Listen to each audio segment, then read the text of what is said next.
में 31 नदियों का उल्लेख है। कितनी नदियों का उल्लेख है? 31 नदियों का उल्लेख है। लेकिन इसके नदीय सूक्त में केवल 21 नदियों का उल्लेख किया गया। क्या? केवल 21 नदियों का क्या किया गया? उल्लेख किया गया। किसमें? इसके नदीय सूक्त में। नदी सूक्त किसमें दिया गया है? ऋग्वेद में दिया गया। किसमें? ऋग्वेद में दिया गया। तो उसमें देखते हैं कौन कौन सी नदियों का उल्लेख है। नदियों का नाम।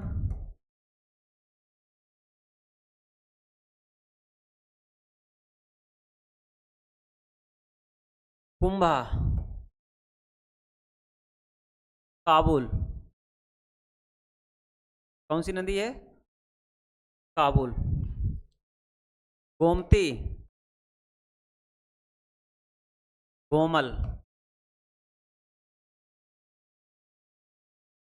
गोमती, कोमल। सतुद्री, सतलज। विपाशा,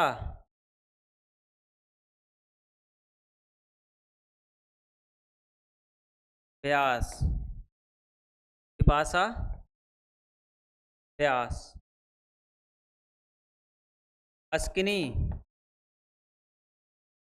चिनाव।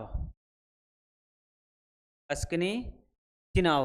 अस्किनी, चिनाव।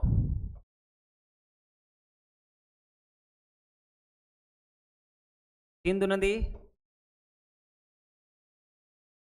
सरस्वती नदी। ठीक है, नदियों का उल्लेख है। रेवा, नर्मदा नदी। रेवा, नर्मदा नदी। इसके बाद में सदानीरा, गंडक। सदानीरा बिहार की गंडक नदी।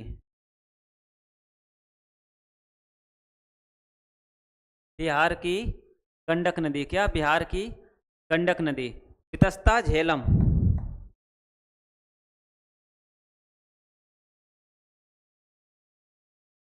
वितस्ता, झेलम नदी।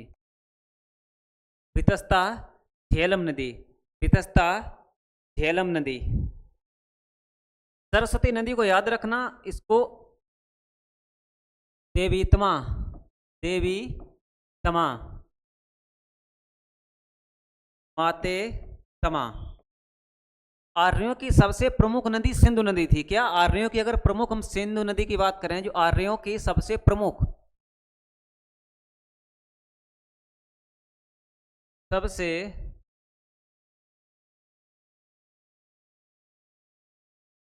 प्रमुख नदी आर्यों की थी कौन सी? सबसे जो प्रमुख नदी आर्यों की कौन सी नदी थी? सिंधु नदी। कौन सी? सिंधु नदी। अगर हम सबसे पवित्र नदी की बात करें तो सबसे पवित्र नदी कौन सी थी? सरस्वती नदी। ठीक है, इसीलिए सरस्वती नदी को देवीतमा, मातेतमा के नाम से संबोधित किया गया। आर्यों की सबसे प्रमुख नदी कौन सी थी? सिंधु नदी। कौन सी? सबसे प्रमुख जो कार्य क्रियाकलाप किए जाते थे सिंधु नदी पर किए जाते थे, इसीलिए सबसे पवित्र नदी थी सरस्वती, लेकिन सिंधु नदी सबसे प्रमुख नदी थी। ठीक है, आर्यों की सबसे प्रमुख नदी सिंधु नदी, अगर सबसे पवित्र नदी तो सरस्वती। सरस्वती नदी को देवेतमा और मातेतमा के नाम से संबोधित किया गया। क्या? देवेतमा और मातेतमा के नाम से संबोधित किया गया। तो इसलिए नदी सूक्त में कितनी नदियों का उल्लेख है ऋग्वेद में? 21। कितनी नदियों का ऋग्वेद में उल्लेख है? 21 नदियों का उल्लेख है। 21 नदियों का क्या है? उल्लेख है। अब अरण्यक, अरण्यक क्या लिखे गए? मैंने कितनी बार कहा अरण्यक का मतलब है वन पुस्तिका। क्या है? वन पुस्तिका। वन में लिखे गए, वन में लिखा गया, इसलिए इसको क्या कहा जाता है? वन पुस्तिका। क्या कहा जाता है? वन पुस्तिका। वन पुस्तिका किसको कहा जाता है? अरण्यक। अरण्यक का मतलब है तो जो चीज वन में लिखे गए। कहाँ लिखे गए? जो चीज वन में लिखे गए उसको कहा जाता है अरण्यक। ठीक है, क्या कहा जाता है? अरण्यक।